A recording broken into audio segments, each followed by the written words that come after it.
بسم اللہ الرحمن الرحیم، السلام علیکم ورحمۃ اللہ وبرکاتہ۔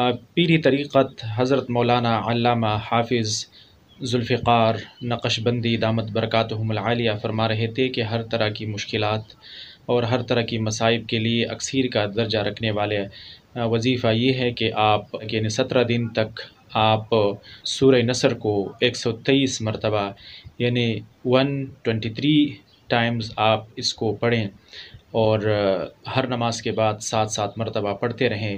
انشاءاللہ العزیز اس وظیفے کی بدولت اللہ تعالیٰ آپ کے تمام مشکلات اور تمام مصائب اور تمام جو ضرورتیں ہیں انشاءاللہ تعالیٰ پوری فرما دیں گے۔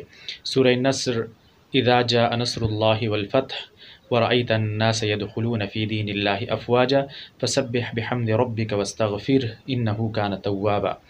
اللہ تعالیٰ سے دعا ہے کہ اللہ تعالیٰ ہم سب کی تمام مشکلات، تمام مصائب دور فرمائے اور اللہ تعالیٰ ہم سب سے راضی ہو، اور اللہ تعالیٰ اپنا رحم، کرم اور عافیت والا معاملہ ہم سب کے ساتھ فرمائے، اور اللہ تعالیٰ ہمیں ایمان کی سلامتی عطا فرمائے، اپنی رضا کی دولت عطا فرمائے۔ آمین ثم آمین یا رب العالمین۔ آپ لوگوں سے گزارش ہے، اگر آپ لوگوں نے ہمارے اس یوٹیوب چینل کو سبسکرائب نہیں کیا تو سبسکرائب کرنا مت بھولیے گا۔ بہت شکریہ۔ اللہ حافظ۔